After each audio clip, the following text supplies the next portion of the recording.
Olá, pessoal. Vamos dando início a mais um episódio do nosso podcast. Lembrando você para a gente curtir logo esse podcast, compartilhar. Então a gente vai falar um pouco sobre saúde, sobre resistência insulínica, que é o nosso tema de hoje. E aí, se isso é uma mensagem importante, se você acha que isso vai ajudar alguém, então lembre de enviar, clica no compartilhar, deixa o like aqui e se inscreve para ficar sempre recebendo os episódios quando a gente postar os nossos novos episódios do podcast. Hoje nós vamos conversar aqui com a doutora Mariana, né, uma das nossas nutricionistas da Clínica Integrada Dr. Jonas Moura, e vamos falar hoje sobre um tema muito importante, né, muito relevante e que cada vez mais aparecem pacientes com esse problema. Vamos falar hoje sobre resistência insulínica. Boa tarde, doutora Mariana. Boa tarde, pessoal. É mais um prazer estar aqui novamente com vocês. Espero compartilhar e ajudar vocês no dia a dia, dando dicas práticas e totalmente plausíveis de serem seguidas no dia a dia, melhorando a condição de saúde de cada um de vocês. Ótimo. Nosso objetivo aqui é exatamente levar essa informação. Então, a gente pensou nessa ideia do podcast exatamente com o objetivo de levar conhecimento, de discutir um pouquinho sobre vários temas que a gente, na verdade, discute muito no dia a dia da Clínica Integrada, mas a gente pensou nessa ideia para ter esse alcance maior de público, né? E a gente conseguir alcançar mais pessoas, para que mais pessoas entendam um pouquinho, aprendam esse cuidar, aprendam esse autocuidado, que com certeza vai ajudar muito na sua saúde. Nosso tema de hoje é a resistência insulínica. E aí, antes de falar de resistência insulínica, a gente precisa primeiro falar um pouquinho sobre a insulina, né? Que quando muita gente que não são profissionais de saúde, pessoas que não compreendem um pouquinho sobre esse tema, com certeza hoje ao longo do episódio vão entender um pouquinho mais sobre isso.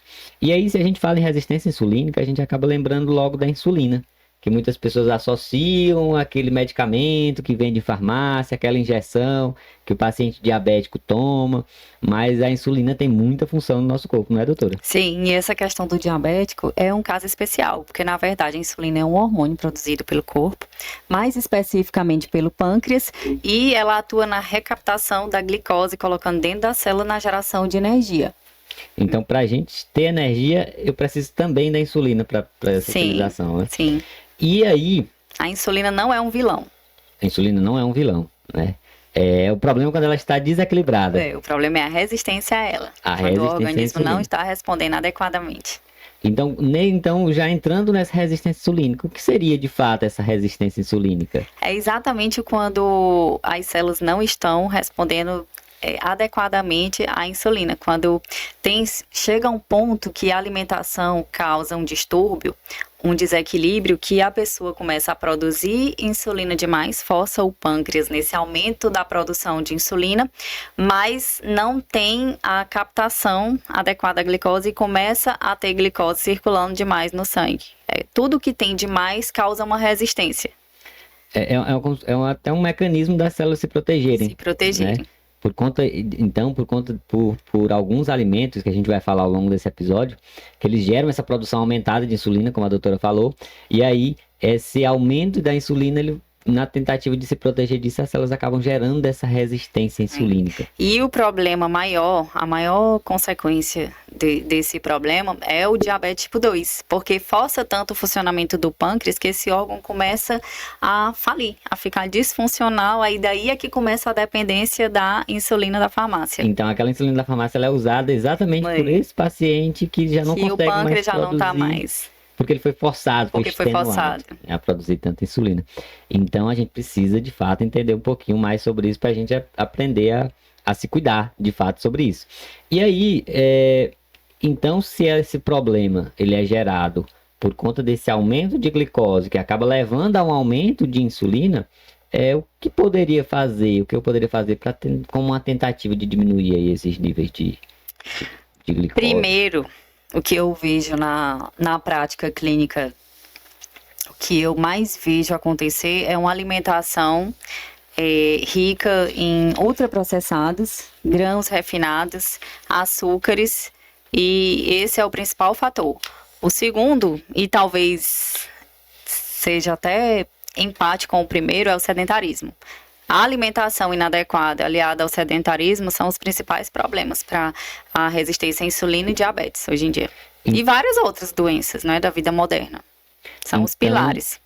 Então, se o paciente hoje, ele ouvindo nossa mensagem aqui, ele resolve tirar, por exemplo, esse açúcar branco, o açúcar refinado que tem ali na cozinha, o açucareiro que tem na cozinha, tirando esse açúcar, quando a gente fala de açúcar, nos remete muito a esse açúcar branco, refinado. O açúcar de cana. O açúcar de cana. Então, ele tirando esse açúcar de cana, ele já resolveria o problema? Ele já vai dar um passo significativo, porque se ele tirar o açúcar de cana, ele vai tirar os produtos de panificação, porque hoje tudo que tem na padaria tem açúcar na receita.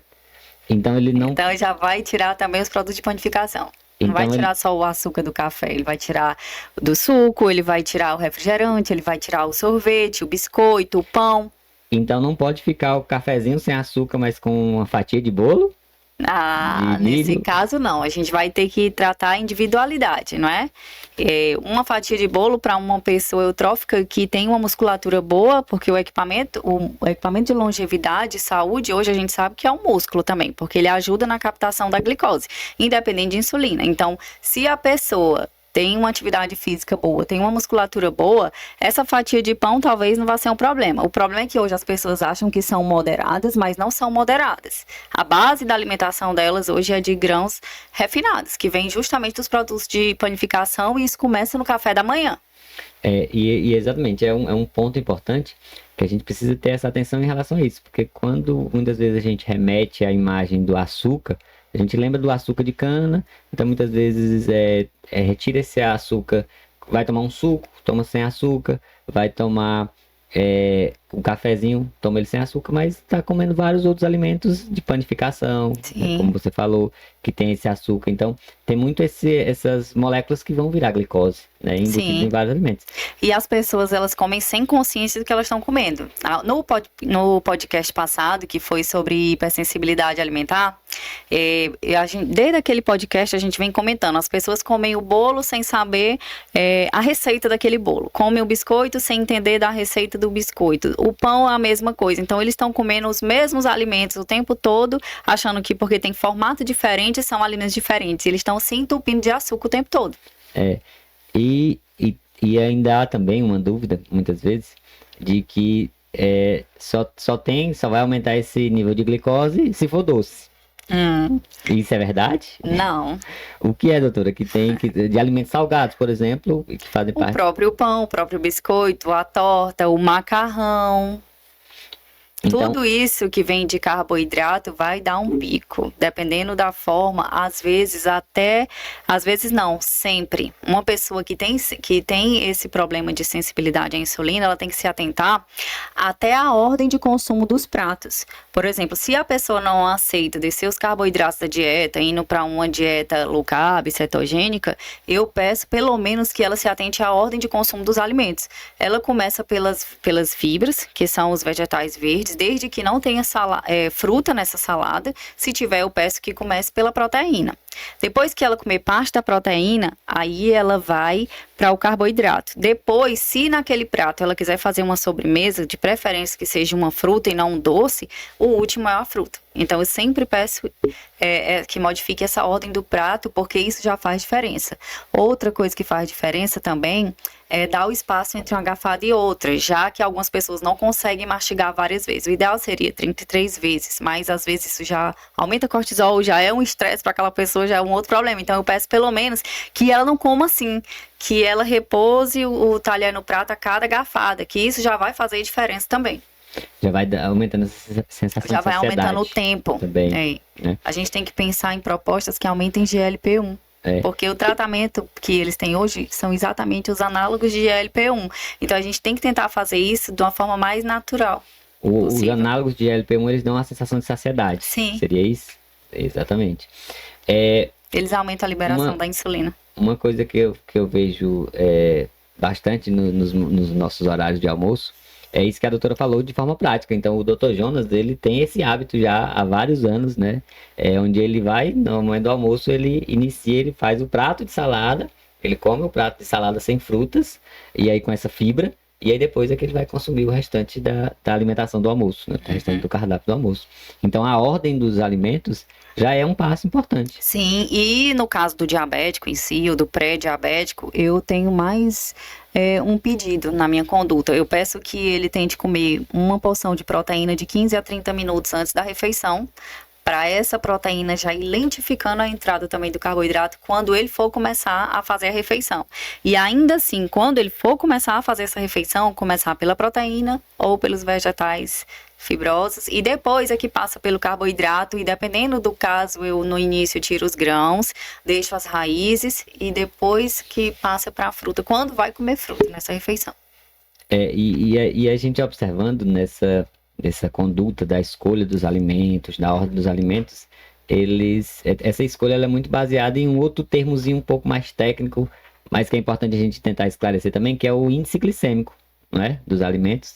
Porque tem alimentos que geram um pico maior. Sim, tem alimentos que geram um pico maior. Mas assim, hoje eu até que não tenho essa preocupação com essa questão do índice glicêmico. Eu me preocupo mais com a carga glicêmica, que a gente consegue controlar isso através dessa composição do prato e dessa forma de ingerir os alimentos. Então, modificando essa composição. Sim. E a O ordem... que eu peço é que não comam uma fruta sozinha. Para os meus pacientes que são mais delicados, eu peço sempre que não comam uma fruta sozinha, que comam sempre acompanhado de uma proteína, começando pela proteína. Eu tenho sempre esse cuidado. O que eu peço que evite de todo jeito são os ultraprocessados. Os ultraprocessados. Os ultraprocessados é o começo e o fim de todos os problemas. Quais seriam esses exemplos de ultraprocessados, por exemplo? A pizza, o refrigerante, eles são assim o topo. O sanduíche do final de semana, o sorvete. Algumas pessoas são viciadas em chocolate, comem chocolate compulsivamente. Tem gente que tem que fazer a refeição e logo em seguida comer o doce. Isso daí já é um sintoma de resistência à insulina. O sono após o almoço é um sintoma de resistência à insulina. A energia sobe e desce muito rápido. Exatamente. Então, essa resistência insulínica, uma das formas do paciente reconhecer, de fazer essa autoavaliação, é claro que para avaliação, para identificação disso, ela é bem mais detalhada, mas existem alguns pontos de alerta. E aí algumas coisinhas no nosso dia a dia, de mudanças que surgiram, elas podem já ser algum indicativo dessa resistência insulínica. E aí, então, além desse sono após o almoço, né? Sim, pode aparecer manchas em determinados lugares da pele, aqui no pescoço, chamada de acantose nigricans, na dobra do cotovelo, na axila. Também aqui o acúmulo de líquido aqui nessa região, que popularmente a gente chama de papada. O rosto começa a ficar mais arredondado, demonstrando a retenção de líquido, porque a insulina ela faz exatamente isso. Quando dá um pico na insulina, aumenta a absorção de sódio. Para diluir esse sódio, a gente aumenta a retenção de líquido. E daí depois vem a hipertensão. Então é uma cadeia de eventos indesejados, né? Que começa lá com o aumento de glicose, que aumenta a insulina, então é um efeito em cascata. Aumenta o consumo de glicose. E começam a desregular vários outros hormônios também. Às vezes tem como consequência o ovário policístico também, que às vezes combina na infertilidade.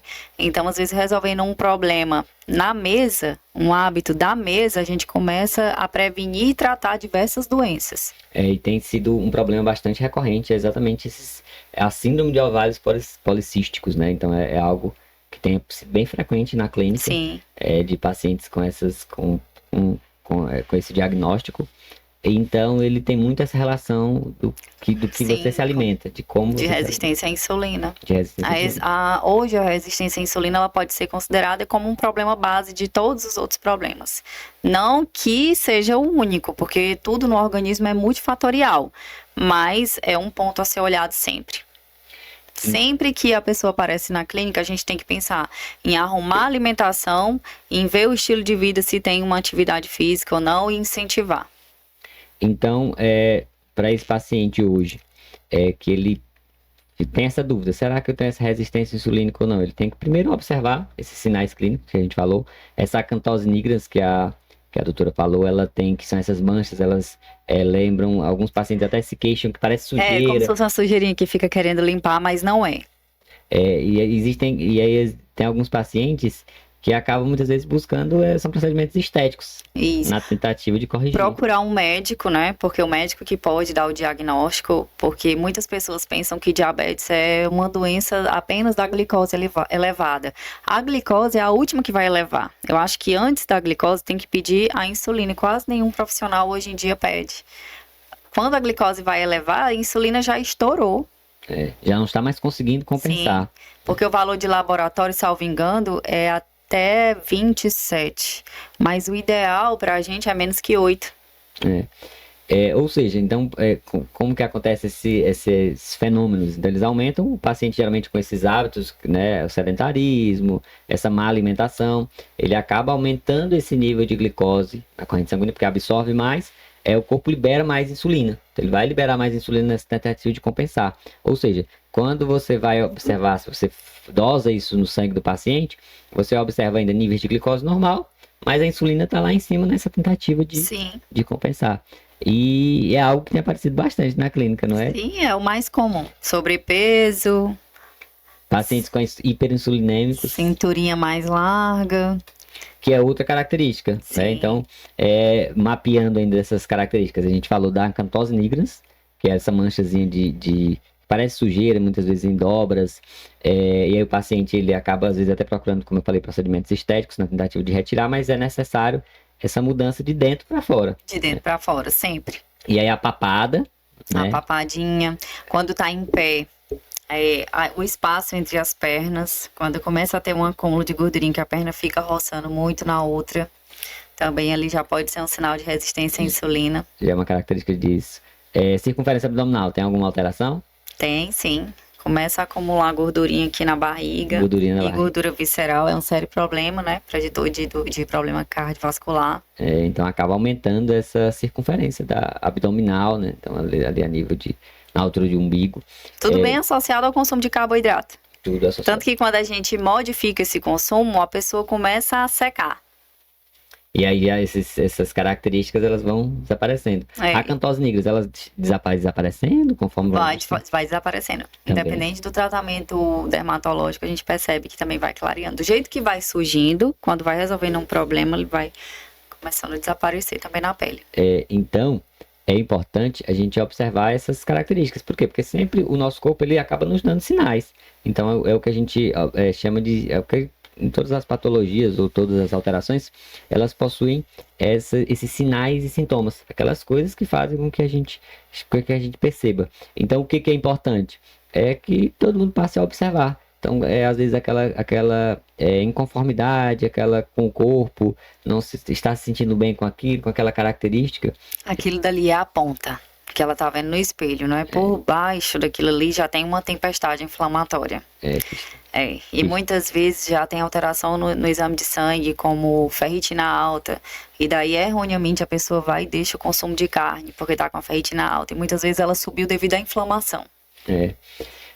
Um dos exames que o Dr. Jonas ele gosta de solicitar muito para esses pacientes, para que ajuda muito a mapear esse perfil, é a curva insulino-glicêmica, que é exatamente onde o paciente ele recebe um exame provocativo, onde o paciente ele faz uma dosagem basal, né, em jejum, de glicose e de insulina. E aí o paciente ele recebe uma carga de glicose, e aí para exatamente ver o tanto de insulina que é necessário o corpo produzir para compensar. E aí, ou seja, ele consegue, muitas vezes você vê só a curva de glicemia do paciente, está toda dentro da normalidade. Mas quando você vê, olha para a de insulina, você já o desafio da curva, você vê que está descompensado. Você está forçando muito o pâncreas, né? Então... E ele também pede outros. Ele pede as enzimas hepáticas, porque às vezes já tem um dano pequenininho ali hepático, mas já começa a acumular uma gordurinha ali. E a pessoa nem imagina, porque não tem sintoma no fígado propriamente dito. Ele pede também justamente o de ferritina, ele pede o de glicose, mas a glicose é a última que sobe. Ele pede triglicerídeo para ver essa relação, porque o triglicerídeo tem muita relação com o consumo de carboidrato. E as pessoas só se preocupam com colesterol. Sim. E aí nessa gama de coisas que são utilizadas nessa avaliação, a própria composição corporal, ela é importante. né? Sim. Avaliar isso. Então, no exame de bioimpedância, por exemplo, que é o exame que mapeia a quantidade de músculo, quantidade de gordura, o que é que chama a atenção, por exemplo, como um fator de risco para a resistência insulínica também? Exatamente a elevada quantidade de massa de gordura e diminuir da massa muscular. Porque o músculo é o que eu já falei, é o equipamento de longevidade da gente. Então tem que ter uma melhora nesse perfil muscular. E aí essa avaliação de bioimpedância, ela é importante porque tem algumas pessoas que, quando você vai observar aquele valor puramente restrito do peso, tá ótimo, dentro do IMC, mas quando vai olhar a composição corporal, não tá, é um falso magro. É um falso magro, exatamente. Ele tem pouca massa muscular, pelo sedentarismo, provavelmente, né? E acaba tendo um nível aumentado de gordura corporal. Sim. E aí a gente tem que lembrar que esse aumento de gordura corporal, muitas vezes, ele traz, não é só essa gordura, esse pico. E uma coisa leva a outra. A gente tem visto um crescente diagnóstico de osteopenia e osteoporose. E a massa muscular é protetora dessa massa óssea. E as pessoas não pensam isso, elas pensam que está atrelado só ao consumo de leite. Sendo que ninguém que eu conheço tem um baixo consumo de leite aqui no Brasil, principalmente. A cultura aqui, culturalmente, a gente consome muito produto lácteo. Mas está basicamente todo mundo chegando a uma certa idade com osteopenia e osteoporose. Por que será? Então ela é muito relacionada a essa saúde muscular mesmo, né? Então, essa reserva. Porque o músculo e de outros nutrientes que atuam no metabolismo do cálcio, que estão deficientes nesses alimentos ultraprocessados. Então, os ultraprocessados, de fato, eles são ricos em calorias e pobre em densidade nutricional. Então, é muito importante a gente observar esse cuidado, que ele nunca é só compartimentalizado. Não. Né? Então, por isso que a gente fala muito isso da integrativa, de cuidados integrativos, cuidados holísticos do paciente como um todo, porque é necessário, então, fazer essa mudança no hábito de vida, na atividade física, junto com a dieta. E não adianta eu só tirar o açúcar aqui de algumas coisas, mas se eu, no fim de semana, estou ainda consumindo esse excesso de ultraprocessados. Sim, e o que poucas pessoas sabem é que antes do diabetes se apresentar, há 10, 15 anos, alguns exames já vinham se modificando lentamente. As pessoas entendem o diabetes só como um número, bateu naquela marca diabético. E os problemas que tem, que 10, 15 anos antes, quando ele já estava com a resistência à insulina, são basicamente os mesmos, só que na diabetes é mais agravado. Mas a pessoa já não está mais saudável há muito tempo. Há muito tempo, então ela vai se somando até o ponto onde há uma falência de... Aí recebe aquele diagnóstico. Mas o diagnóstico é o último. E os tratamentos farmacológicos, eles muitas vezes não vão conseguir ter um efeito desejado, porque ele vai tratar sintomas muitas vezes, vai ajudar na eliminação de glicose, mas enquanto o paciente não corrigir o hábito... Eles vão ajudar, né? A gente não vai dizer que eles não são importantes. Mas doença causada por estilo de vida, o remédio é mudar o estilo de vida, enquanto há tempo.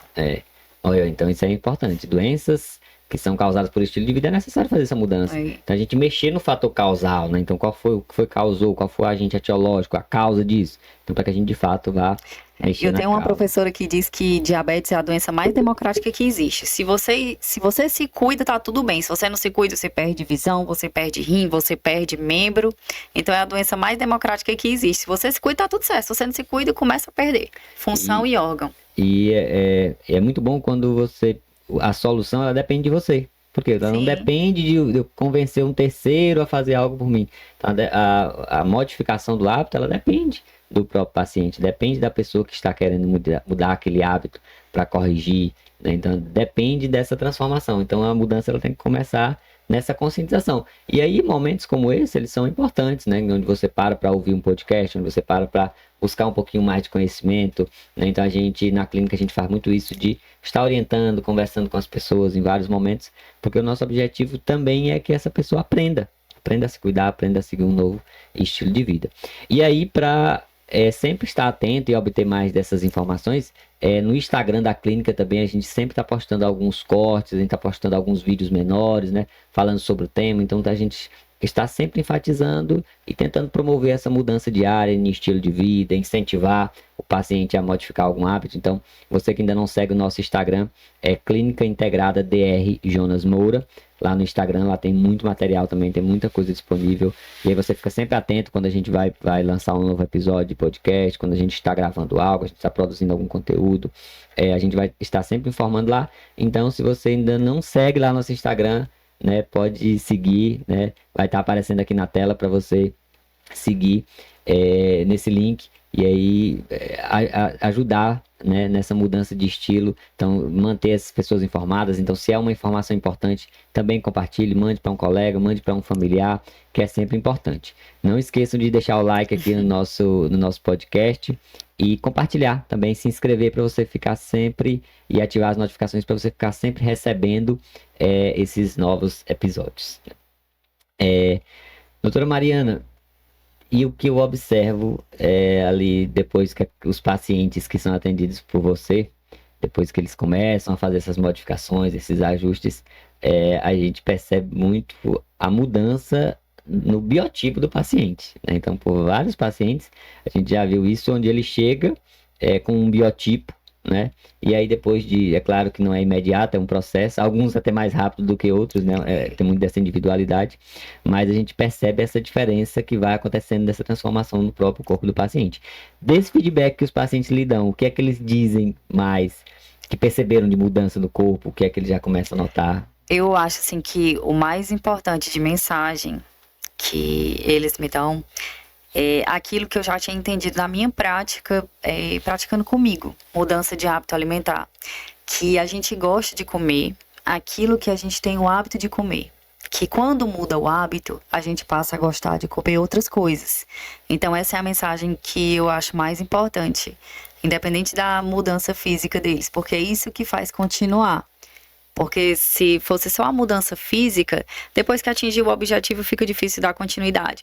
Mas eles realmente mudam o estilo de vida porque eles se sentem bem. Eles não sentem mais a necessidade de voltar aos hábitos anteriores. E eles conseguem avaliar os ganhos que eles tiveram. Esse é o que eu vejo assim que é mais motivador. Porque a maior dificuldade é o primeiro passo. Eles têm muita dependência emocional de certos alimentos, que são justamente esses alimentos que causam tantos danos. Mas de um certo tempo para frente, eles não querem mais voltar a esse hábito. E eles dizem que são felizes assim e que não fazem mais nem questão. Isso para mim é a virada de chave da clínica. É a hora que ele se convenceu de fato que aquele é o melhor estilo. Sim. E que ele sente prazer. Não, isso. A gente tem vontade de comer o que a gente come. Então, se a gente não muda o hábito, a gente nunca vai deixar essa dependência. Esses alimentos, eles são criados em laboratórios, são feitos testes sensoriais para isso. São feitas pesquisas muito sérias, em que eles observam o tempo que se leva da mão para a boca. Esse tempo tem que ser reduzido, ou seja, é o comer sem parar. A pessoa não consegue controlar porque esses alimentos são feitos para isso mesmo. E esses alimentos, por exemplo, com excesso de açúcar, eles vão embotando o próprio paladar. Sim, eles vão abrindo o canal de cálcio e aumentando a palatabilidade para esses alimentos, e os outros alimentos perdem o sabor. Não tem como competir com esses alimentos. Esses alimentos, eles têm um efeito de gerar até esse vício, de fato, né? Que é o que acontece muitas vezes com essa, por exemplo, comparando com as redes sociais, aqueles videozinhos com excesso de dopamina, excesso de estímulo, né? Então que a gente... Eles fazem uma explosão no cérebro e a pessoa não consegue controlar. E aí isso vai gerando essa necessidade. A sensação de prazer é muito grande. E aquela vontade incontrolável de comer doce. Mas isso não é uma dificuldade, isso é uma das dificuldades quando o seu paciente, você está atendendo esse paciente e aí você começa a fazer essas readequações. Como é que você tenta tratar essa parte desse vício, dessa necessidade, mesmo ele consumindo um alimento ali que agora tem mais uma carga proteica melhor, né, tem uma composição melhor, mas essa vontade de comer doce logo após aquela refeição? Então, muitas vezes a necessidade de beliscar toda hora é pela deficiência nutricional gerada por esses alimentos. Então, uma coisa que eu faço, que eu vejo muito resultado, é a alavancagem proteica, porque dá saciedade. E muitas pessoas chegam com medo da gordura. Você tem duas formas de ter energia facilmente, ou pela gordura ou pelo carboidrato. Então eu entro com gorduras boas para fazer essa troca. Quando você deixa uma pessoa saciada, ela já diminui essa compulsão. Mas muitas têm medo de deixar a compulsão porque elas são apegadas realmente ao vício, elas não querem deixar o vício. Então, às vezes, eu faço isso silenciosamente, eu vou mudando a alimentação e também vou insistindo para que vá fazer atividade física, porque a atividade física de médio a alto impacto muda a composição química do cérebro. Então, são fatores aliados. E esses alimentos que muitas vezes geram essa necessidade de comer doce, essa necessidade de você termina uma refeição e já quer outro tipo de refeição, ela acontece muito por essa falta de saciedade. Sim. E muitas dessas substâncias que estão famosas aí, elas, que a gente até falou, os análises de LP1, elas servem para dar essa saciedade, né? Só que eles fazem isso de forma sintética, mexendo lá no receptor. E aí esses alimentos, uma alta de carga proteica, né? Então alimentos que vão a gordura, né? Então vão dar essa energia por mais tempo, faz com que o paciente ele não acabe uma refeição e já fique com vontade de comer outra refeição. Sim, e eu já vi profissional explicando sobre alimentação ancestral e explicando que o nosso corpo tem uma necessidade X de proteína. E quando você não bate essa meta, o organismo fica arrumando mecanismo para você bater. Só que se você só come alimentos ultraprocessados, densos em calorias, sem nutriente nenhum, você vai continuar comendo.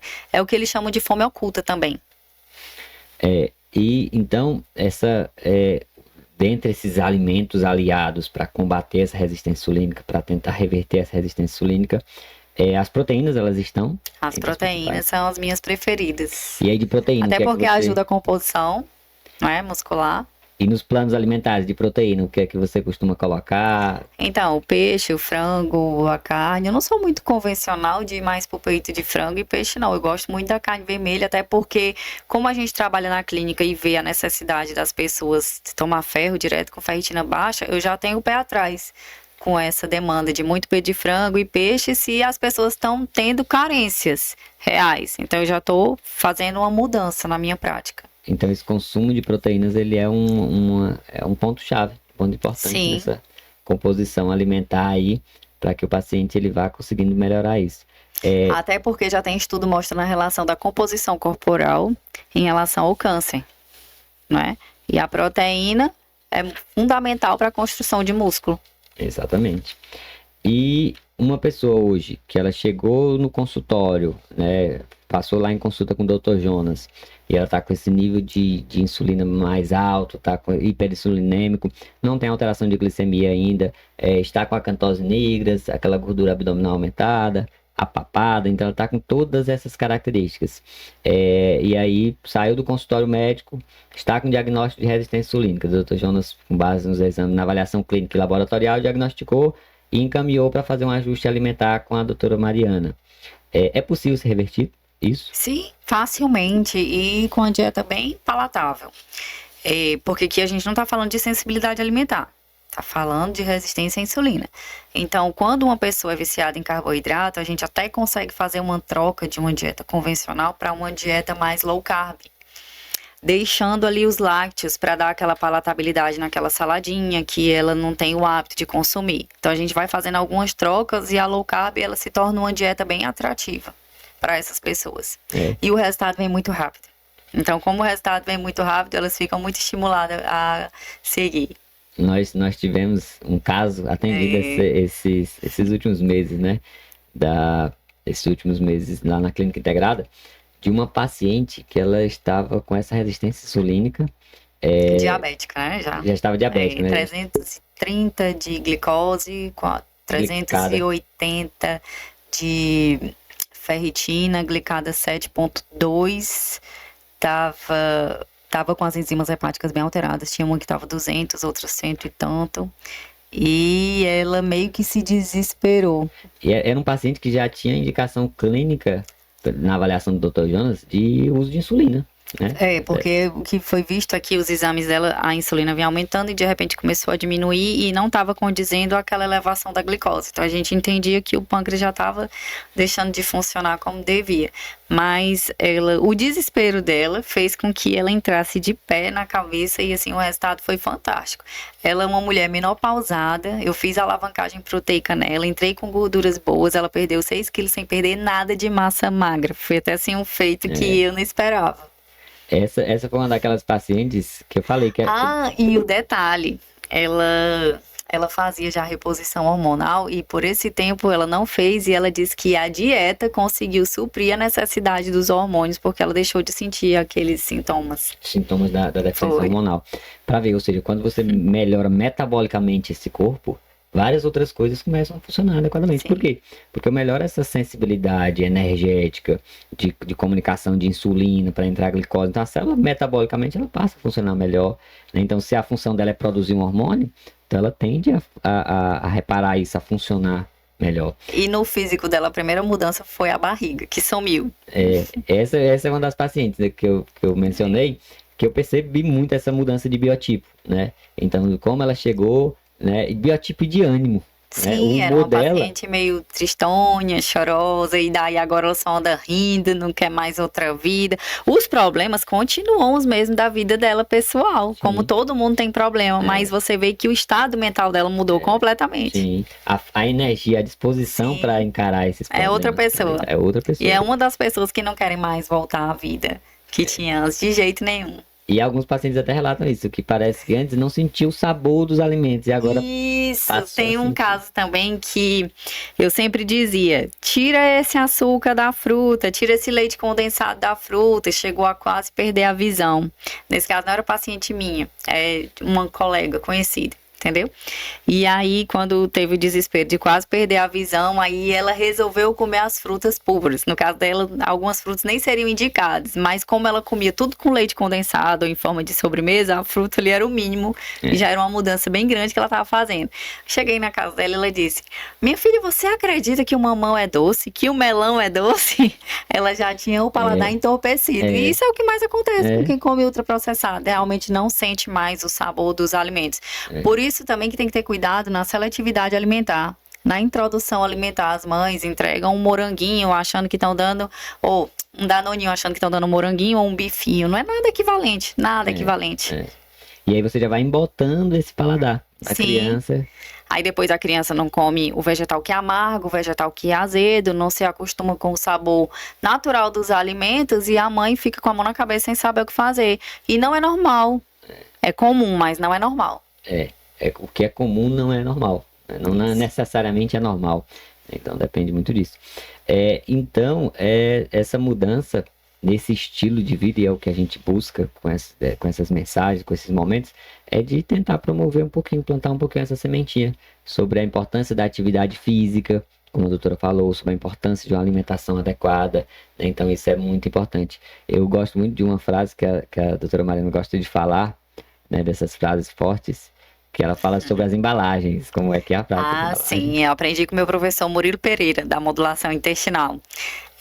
Descascar mais, desembalar menos. Descascar mais e desembalar menos, né? Então isso Esses lanchinhos não são naturais, eles são produzidos pela indústria, tem todo o interesse atrás. É colocar a pessoa no ciclo da fome. Então, muitas vezes, muitos alimentos até que são vendidos com a proposta de que é mais saudável, de que é menos isso, é mais aquilo, mas que vem numa embalagem, não é, ou seja, se eu tenho a opção de comer algo que não venha numa embalagem, venha numa casca, já deve ser uma opção, né? Então, isso é muito importante.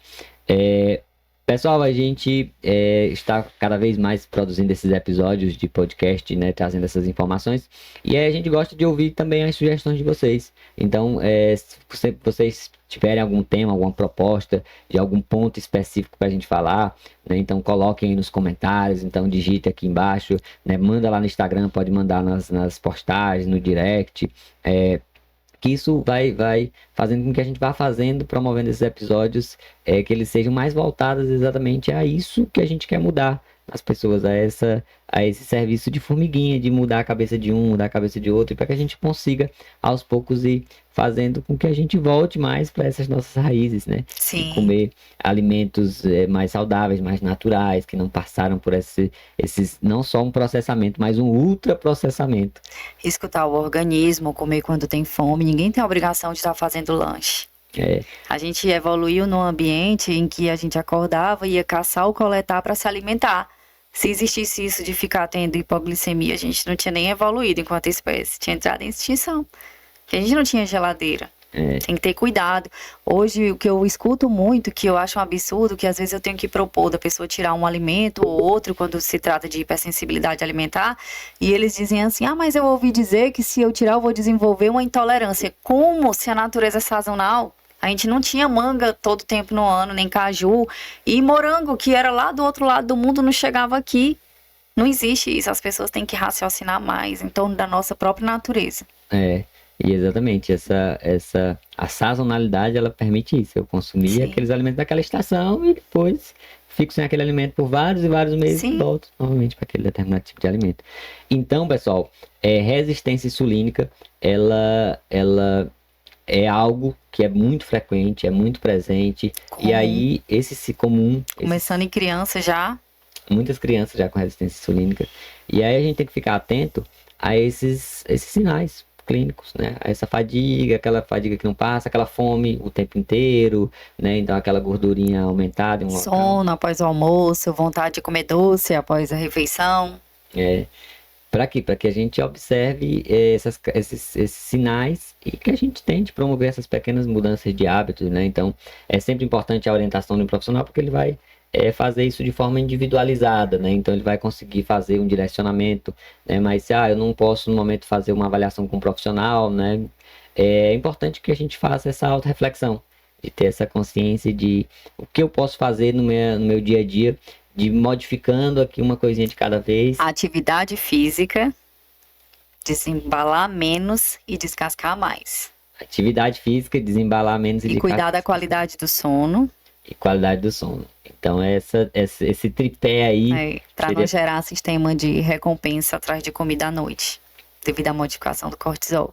Então, tentar melhorar a qualidade do sono, desembalar menos, descascar mais e fazer atividade física. Ótimo, isso todo mundo pode fazer. Isso todo mundo pode fazer. Exatamente. Não gera esse aumento de custo, não tem essa necessidade de investimento. Existe o investimento da sua percepção disso, de estar presente naquilo que está fazendo, né? Então, de começar a tentar introduzir esses cuidados aí nos seus hábitos de vida. Doutora Mariana, mais uma vez, muito obrigado. Eu que agradeço. São vários temas importantes, são várias reflexões que a gente tem aqui. Cada um desses temas a gente fala um pouquinho aqui, existe um mundo ainda de coisas que a gente precisaria discutir sobre isso, mas o nosso objetivo é que a gente comece a falar um pouquinho mais sobre esse tema, né? Então, caso vocês queiram que a gente detalhe mais em alguma coisinha específica do que a gente falou, do que a gente abordou, deixem aí nos comentários, nos mandem as sugestões, que a gente tenta marcar em um outro momento para conversar um pouquinho mais de muitos desses episódios que ainda virão. Muito obrigado.